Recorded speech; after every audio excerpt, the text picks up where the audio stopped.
talk show is very close to my heart, and it is about leadership, inspiration, growth, hope and transformation. And I'm very, very happy to have my dear friend Ranjana today with me. Imagine not having a title and people still following you. Wow, I just loved it. Yes. And I think that is what victory is. Yes. It's not the chair that you're sitting on.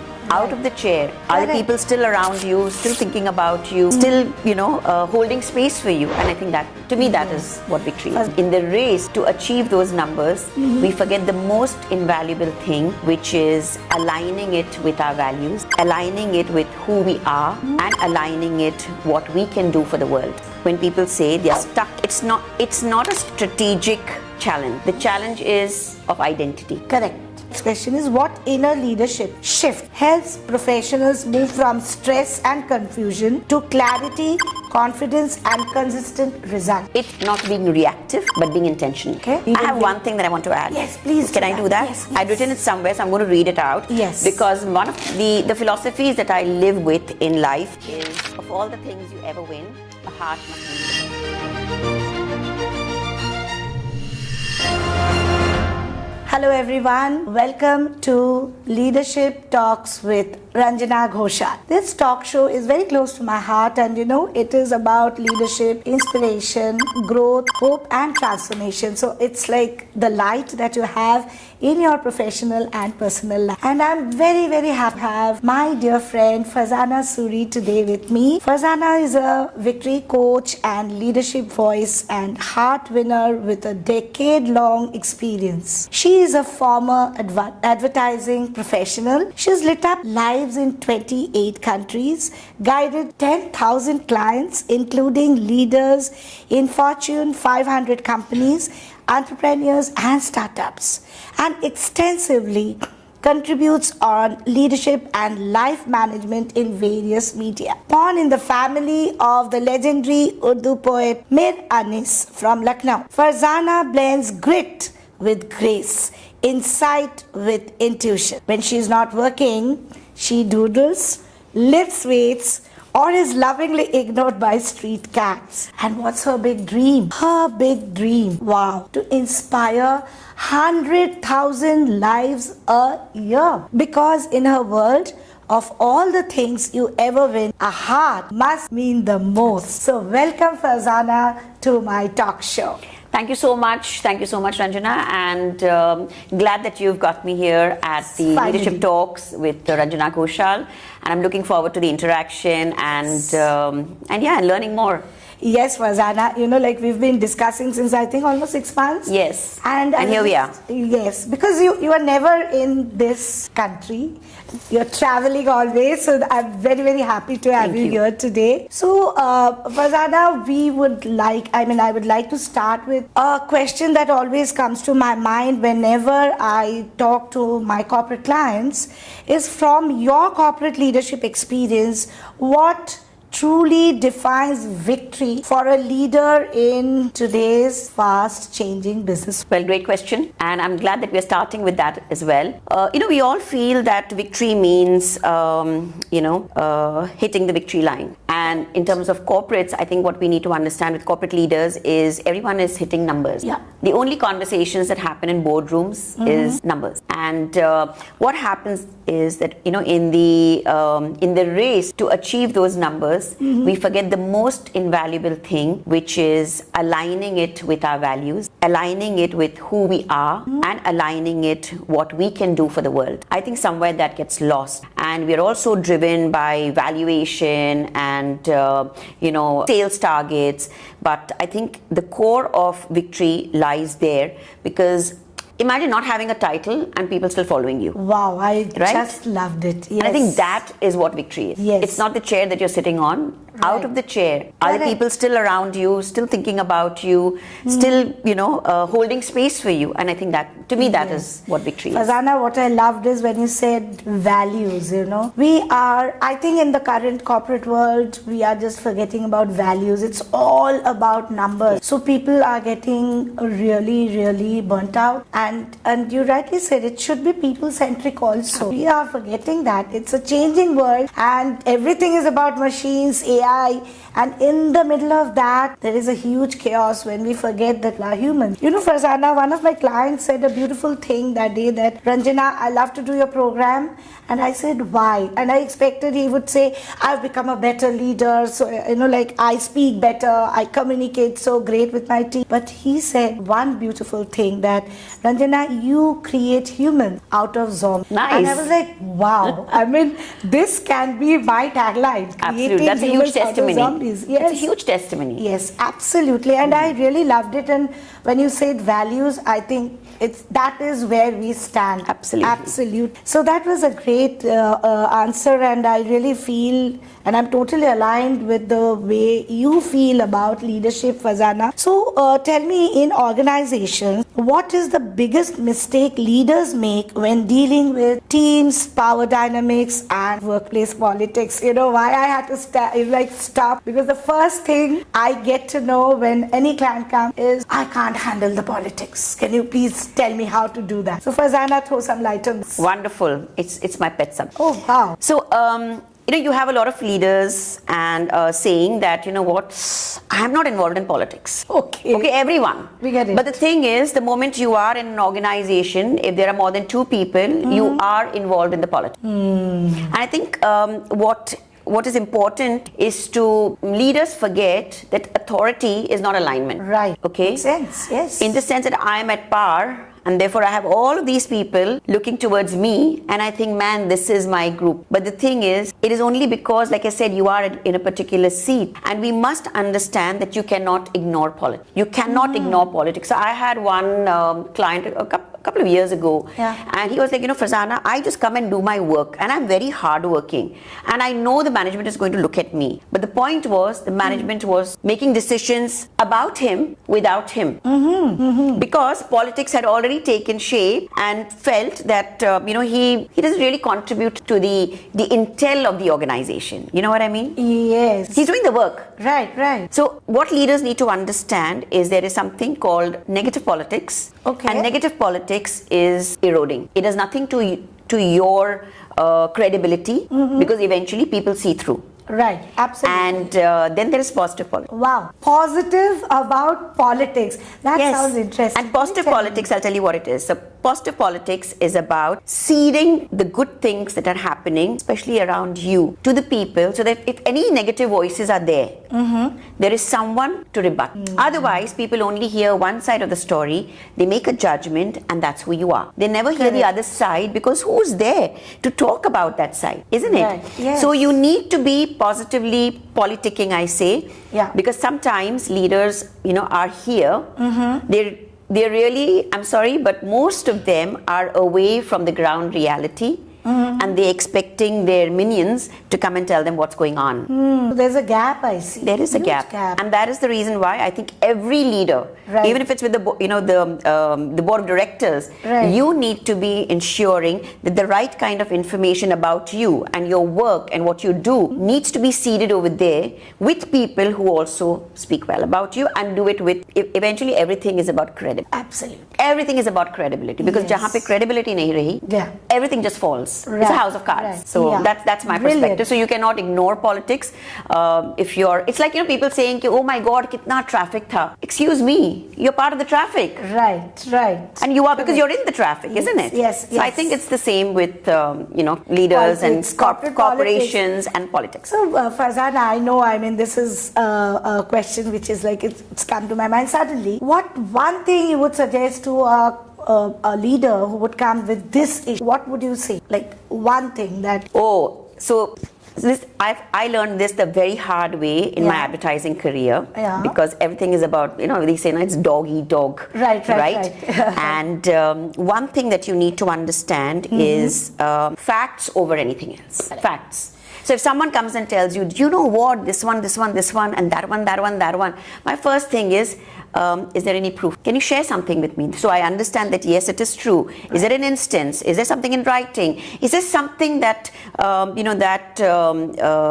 adds to what you're saying? Right. And if it isn't, then I think we shouldn't be talking about, because I personally have no time for that. And I think as leaders, we should not be even encouraging this kind of policy. Right. Because it will only Completely corrode and agree. erode the organization Whether you that have you built. facts to prove and Absolutely. these things are documented, Absolutely. I think that's the way you can actually Totally. win over all these things. Totally. So that's great, Farzana. My next question would be, how can corporate leaders stay ethically aligned with their values while still making bold, high-stakes business? Well, for starters, in the world that they are, we call it the VUCA world, right? Lots Yes, of things are going to yes, happen and all of that. yes. I think we need to, as leaders, you need to be very certain from the start what are non-negotiables. Because if you know that I am going to go by the values of the organization or, where I come from. If you're very clear about that, then there is nobody coming in the way of that. So I'll give you an example so that, people understand this a little better.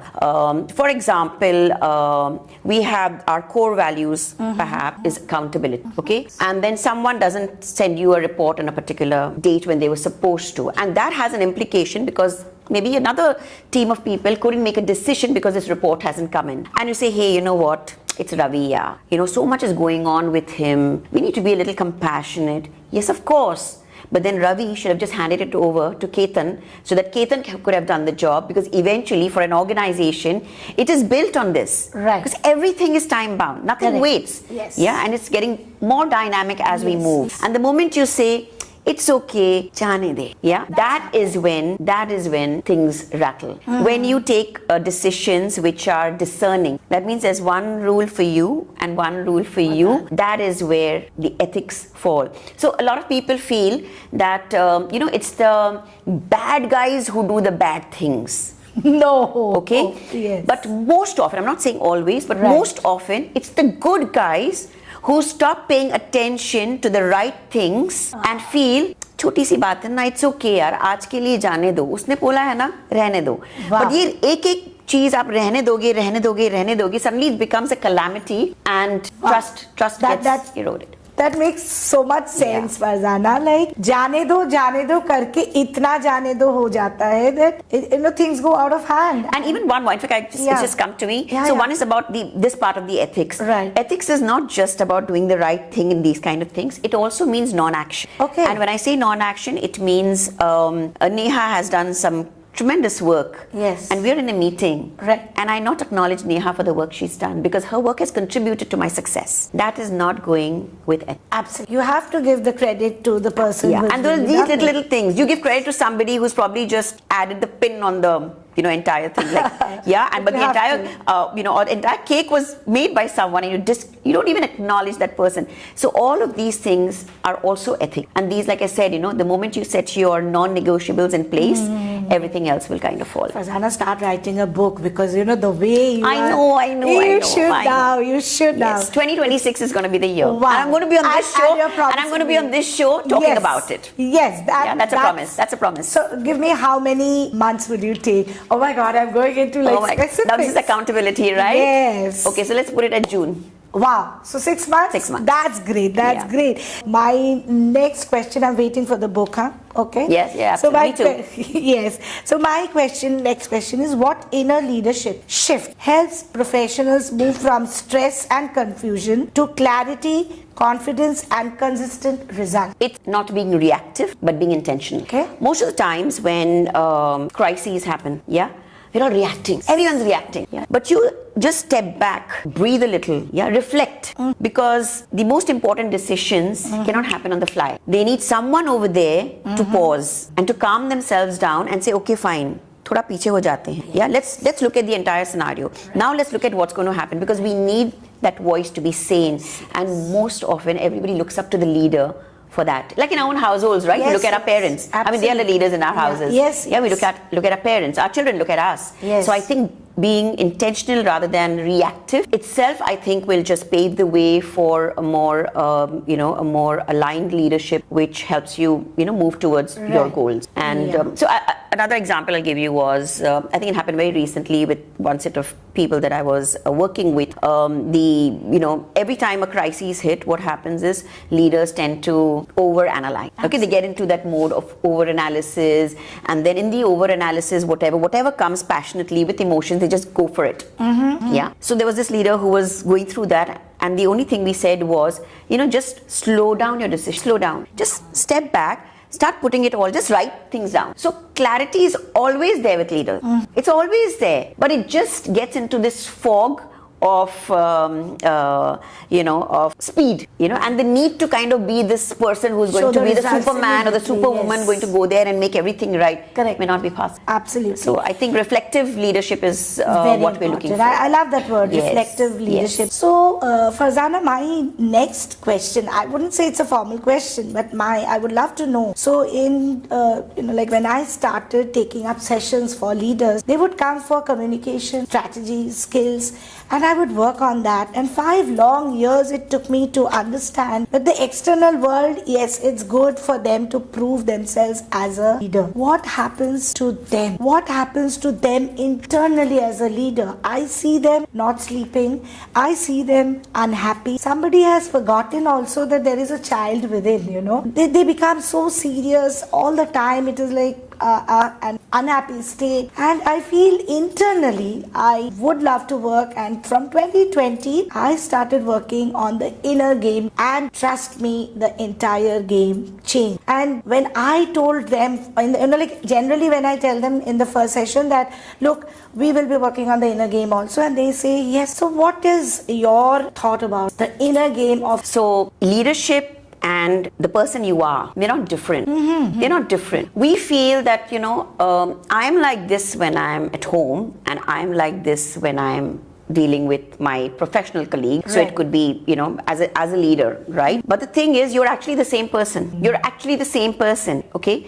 But what happens is, we all feel that we have to be someone when we're sitting on this particular chair, and then when I'm lounging in the sofa in my house, I'm someone else. That's not true, because then you are living an imposter life. Farzana, this is creating a lot of thoughts in me. Yeah. Yes, of because course. What happens is when you are, and we all go through it. So it's not like, oh my God, they are like this. मैं तो ऐसे नहीं हूँ. Correct. मैं भी ऐसे ही हूँ. Yeah. Right. But the trick is reminding yourself that, hey, like I said, non-negotiables. Correct. Look at the non-negotiables that you have in terms of your strengths. Right. And the best way to lead any life, anywhere, is to work with your strengths. Can you tell me 3 strengths of yours that you would always think and utilize it this? So one of the important things that I feel for myself, and I embody it, yes, is that I never give up. Yeah. But there is a caveat. If I know I'm hitting a wall, I know when to turn back. तो sir फोड़ के क्या फायदा? It's a wall, right? If I've tried it, it's not happened, then I think I need to move back. I need to have the gumption to say, you know what? Maybe this is not the door I need to open. I need to backtrack and go that way and start going to that door. So I think this is one belief I embody. And I guess I've lived my life through that, having gone through many ups and downs. And like most people, I think even your audiences have gone through all of that, right? Yes. I'm not the only one in the world. But how do you do that? How do you segregate that? That is important. That's the first thing. Second is live through your values.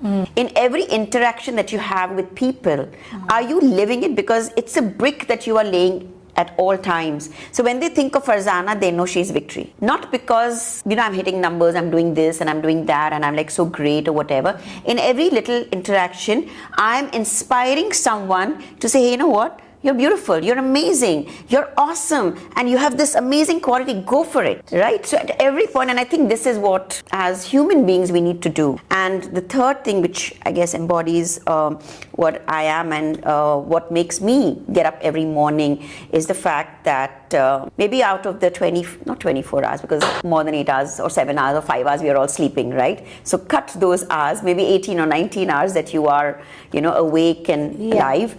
I would say, see that you can do something intentionally for someone. Just one person. whoever it could be. It could be the lift man.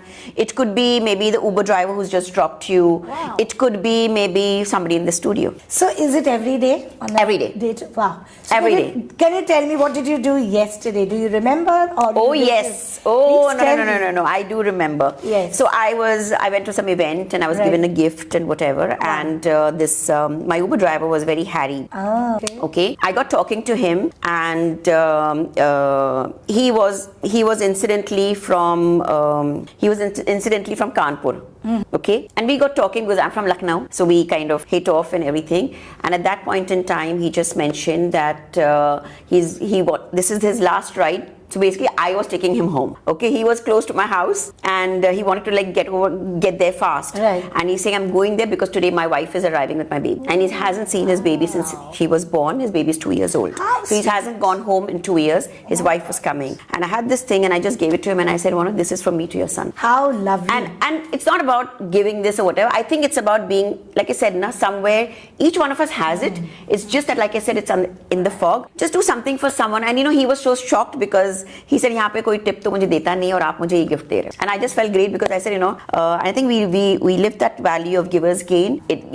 Charity, whatever you may call it, charity, helping someone, whatever. These are all ways in which we, dispense generosity. But I think the generosity is never about what we've given. It's the pride and joy that we get when we gain something. And the gaining is this emotion of happiness. This is absolutely beautiful. Touched my heart, Farzana. So, Farzana, my next question would be, when a leader feels stuck or overwhelmed, what is the first leadership choice they must change to regain direction and momentum? Because it's a regular thing that happens. So what would your suggestion? I would say stop thinking about what do I do, and ask yourself, what can I be? What do I want to be? Because most of the times when people say they are stuck, it's not a strategic challenge. The challenge is of identity. Correct.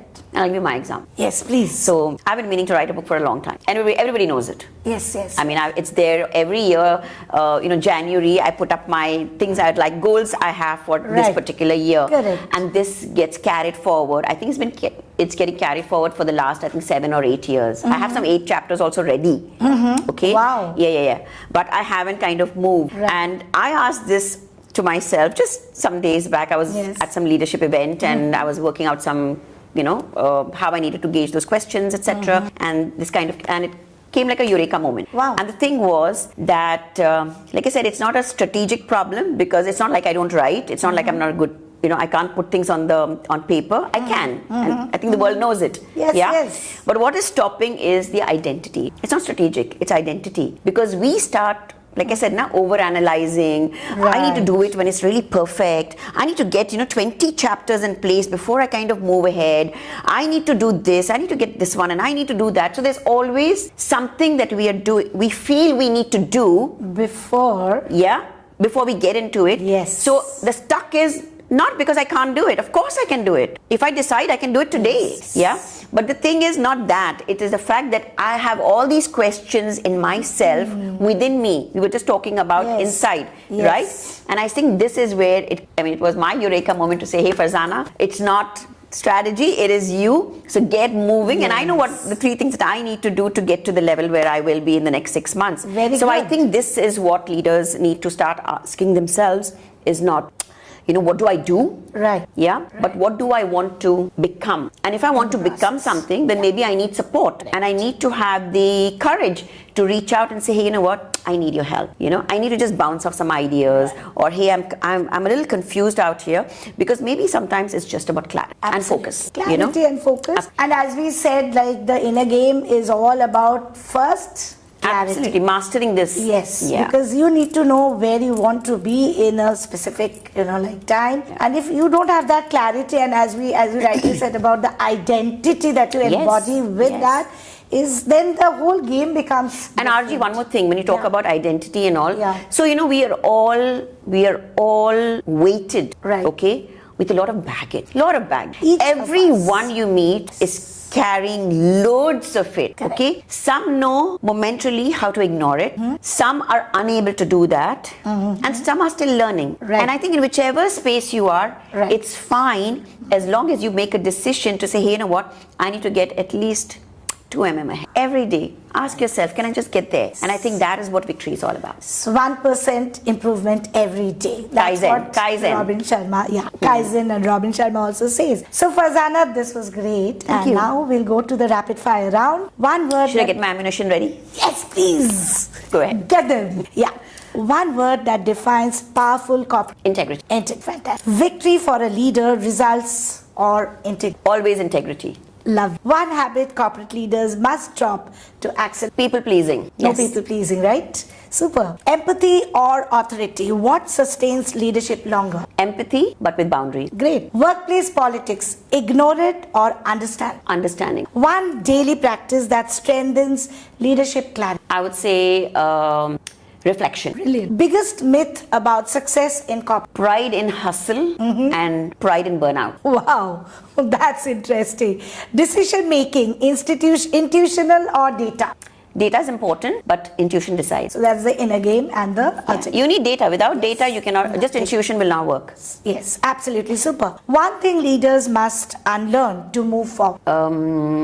I would say not having empathy. Empathy is very important. Leadership success, systems or mindset? Mindset always, because if you have the mindset, then you can create the systems that can help you scale. Brilliant, Farzana. So I think we Did I are pass? done. Oh my God, I want to give you 100 out of 100. This was Thank you. brilliant. It was lovely. I loved it. Thank you. And yes, Farzana has spoken a lot about leadership, and I think in her journey as a leader, we often see her doing great work, and I really feel we have a lot to learn from her. And Farzana, yes, I loved the way you spoke today, and we I will have be- one thing that I want to add. Yes, please Can do I that. do that? Yes, I'd written it somewhere, so I'm going to read it out. Yes. Because one of the philosophies that I live with in life is, of all the things you ever win, a heart must mean the most. Because eventually we are in the people's business. Right. And if you're not working with heart, we are not really getting anywhere. Correct. Right? Because Right. that's what makes people tick. You know, yeah. So Sorry. I just want I want the audience to remember this, because Yes. this is really close to my heart. Yes. So it means lead with humility. Right. See that there is empathy in everything that you do, but with boundaries. Nothing moves if you're not accountable. Okay. See that you're giving respect to people and you're also being respected. Correct. As a leader, it's very important that there be respect for you. Otherwise, Mutual respect. yes. And the last thing, I think everything works on, we are all standing on the shoulders of someone, each one of us. So I think what we need is to be in grace and gratitude. So I would say thankful. And with that, I would like to thank you for the opportunity to having me. And thank so you, really Farzana. appreciate it. Thank you very much. Thank you, Farzana, for being here. And I am grateful to have you here Oh. today. So gratitude. It was lovely having you. And yes, we will be waiting for this program. In the next 6 months or something. Ah, yes. After you become an author, and I will feel like, Yes. oh, there's an additional word that we can label, we should say. Inshallah. Yes, you will do it in 6 months, and we'll wait till. Thank you Thank very you. much. Thank you so Farzana. much. Thank Yes, you.